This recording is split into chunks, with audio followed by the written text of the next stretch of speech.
Regarde autour de toi maintenant. Celui qui parle le plus fort dans la pièce, où est son vrai pouvoir? Il n'est pas là. Le pouvoir n'est pas dans le bruit.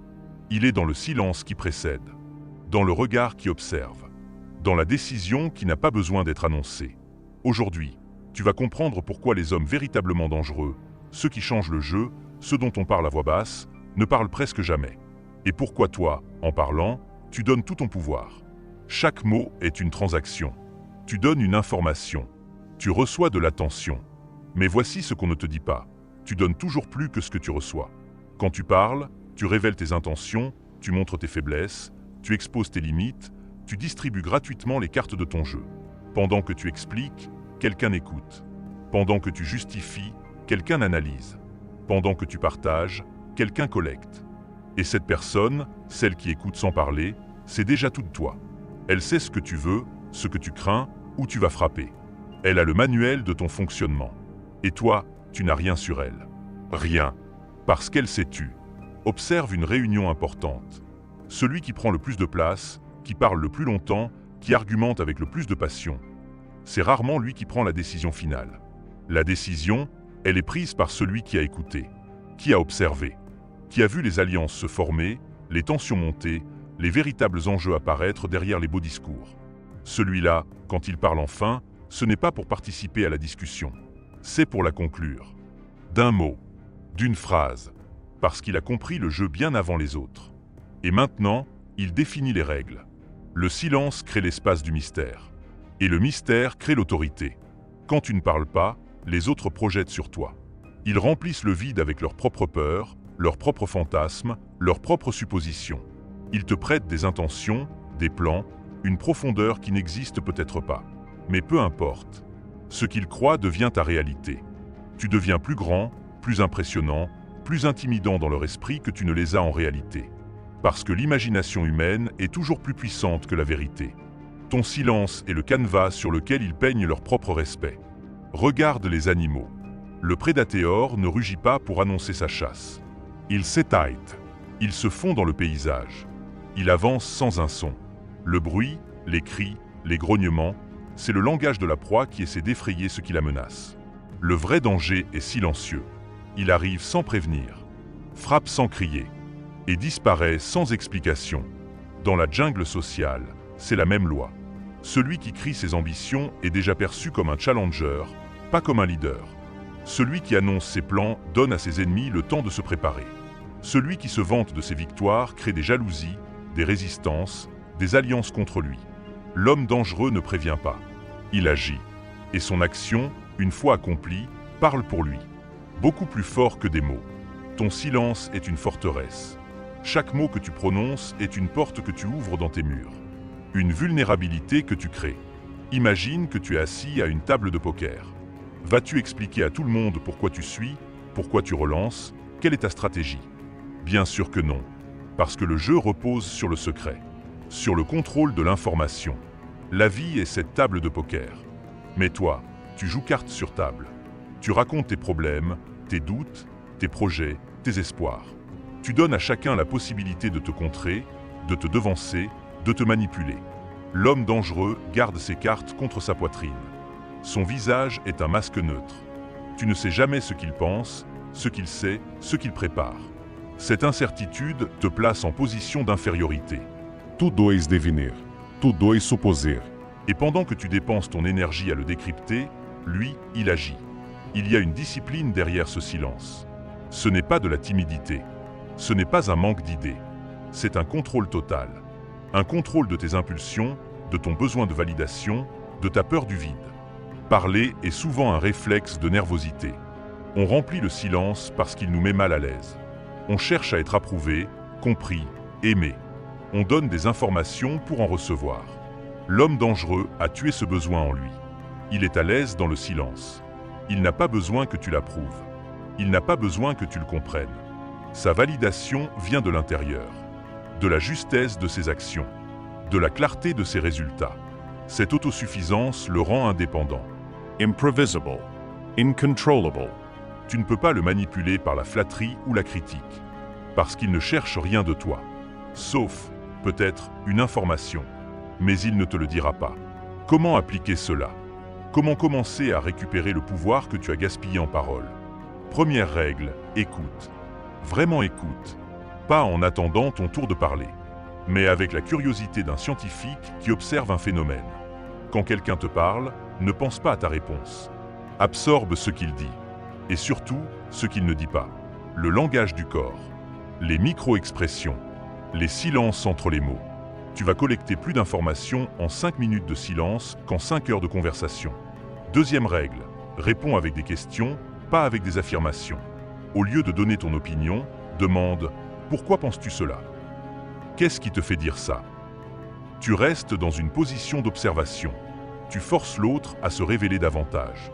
Troisième règle, pratique le délai systématique. Avant de répondre à une question importante, prends 3 secondes. Respire. Ces 3 secondes brisent le rythme de l'échange. Elles montrent que tu réfléchis, que tu ne réagis pas. Elles t'évitent de dire une bêtise sous le coup de l'émotion. Elles transforment une conversation en négociation. Le pouvoir ultime du silence est dans le conflit. Quand on t'attaque, quand on te critique, quand on essaie de te provoquer, ton premier réflexe est de te défendre. De justifier. D'expliquer. C'est une erreur. Parce qu'en te défendant, tu valides l'attaque. Tu acceptes le cadre de ton adversaire. L'homme dangereux, face à une provocation, se tait. Il regarde son attaquant. Comment. Sans colère, sans peur. Ce silence est un miroir. Il renvoie à l'autre sa propre agressivité, sa propre émotion, sa propre vulnérabilité.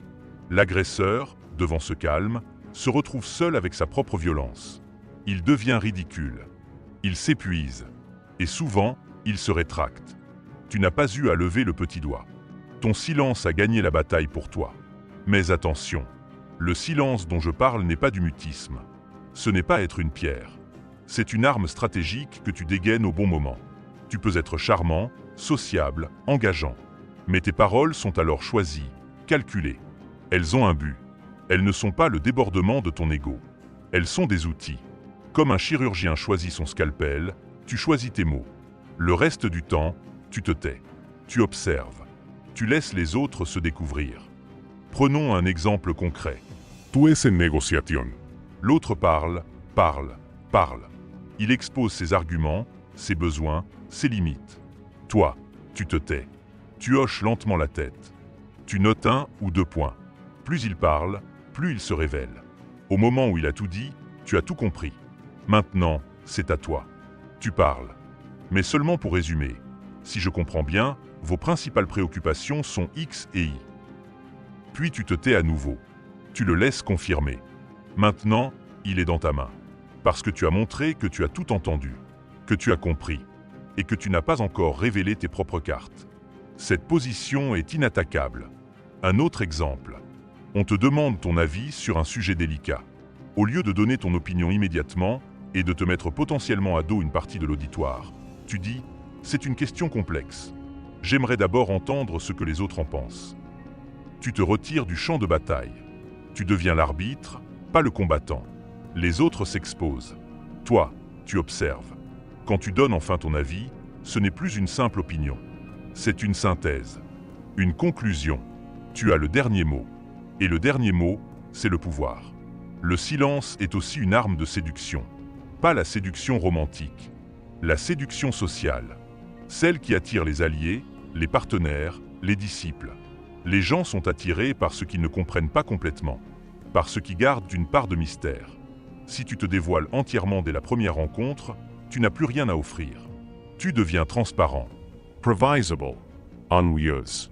Mais si tu es réservé, si tu mesures tes mots, si tu laisses planer un doute sur tes véritables capacités ou intentions, les gens viendront vers toi. Ils voudront te percer à jour, te comprendre, gagner ta confiance. Cette attraction est un levier de pouvoir énorme. Maintenant, parlons du plus grand piège, le besoin de prouver. De prover que tú es intelligent. Competent. Inform. Ce besoin est une maladie de l'ego. Il te pousse à parler quand tu devrais te taire, à corriger quand tu devrais laisser passer, à expliquer quand tu devrais laisser les autres découvrir par eux-mêmes. L'homme dangereux n'a rien à prouver. Ses actions parlent pour lui. Son calme constant est la preuve ultime de sa confiance. Il n'a pas besoin d'être le plus bruyant dans la pièce pour être le plus respecté. En fait, c'est souvent l'inverse. Plus tu parles pour te valoriser, plus tu sembles insécurisé. Plus tu as besoin de silence, plus tu sembles assuré. Il y a une technique ancienne, utilisée par les moines, les guerriers, les négociateurs, la pratique du silence délibéré. Un jour par semaine, ou quelques heures par jour, tu t'interdis de parler, sauf nécessité absolue. Tu observes ce qui se passe en toi. La frustration qui monte. Le désir intense de partager une pensée. L'inconfort de ne pas remplir l'espace. Cette pratique est un entraînement. El muscle ton self-control. Elle te montre à quel point tu es esclave de ton propre besoin de communication. Au bout de quelque temps, tu deviens maître de ce besoin. Tu parles par choix, non par compulsion. Regarde les grands leaders de l'histoire. Pas ceux des films. Les vrais. Ils parlaient peu. Mais quand ils parlaient, chaque mot comptait. Chaque phrase était mémorable. Parce qu'elle était rare. Elle venait après une longue période d'observation, de réflexion, de silence. Leur parole avait du poids parce qu'elle n'était pas diluée dans un flot constant de bavardage. Elle était concentrée. Essentiel. Mortel. Dans le monde moderne, nous sommes bombardés de paroles. Des médias, des réseaux sociaux, des réunions, des conversations. Tout le monde parle. Personne n'écoute vraiment. Dans ce bruit constant, le silence devient une denrée rare. Une arme de disruption. Quand tu te tais dans une conversation de groupe, quelque chose de magique se produit. Les autres commencent à se sentir mal à l'aise. Ils parlent plus pour combler le vide. Ils se révèlent davantage. Et toi, tu deviens le point central, le pôle de calme autour duquel tourne l'agitation. Sans avoir dit un mot, tu deviens la personne la plus influente de la pièce. Alors, à partir d'aujourd'hui, commence. Pour une journée, parle moitié moins. Écoute 2 fois plus. Observe ce qui change. Observe comment les gens te regardent différemment. Comment ils cherchent ton approbation. Comment ton calme devient imposant. Tu vas découvrir une forme de pouvoir que tu ne connaissais pas. Un pouvoir qui ne s'use pas, qui ne dépend de personne, qui grandit dans le silence. La parole est donnée à tous. La maîtrise du silence est réservée à quelques-uns. Ces quelques-uns décident de tout. Pas parce qu'ils crient plus fort, parce qu'ils écoutent mieux, pensent plus loin et agissent quand personne ne les regarde. Le choix est maintenant le tien. Continuer à être une voix parmi le bruit, ou devenir le silence qui fait trembler les certitudes des autres. Si tu choisis la seconde voie, cette chaîne est ton prochain pas, abonne-toi. Parce que la vraie guerre ne se gagne pas avec des mots. Elle se gagne dans le silence d'avant la bataille. Et ça, c'est une leçon qu'on n'enseigne nulle part. Sauf ici.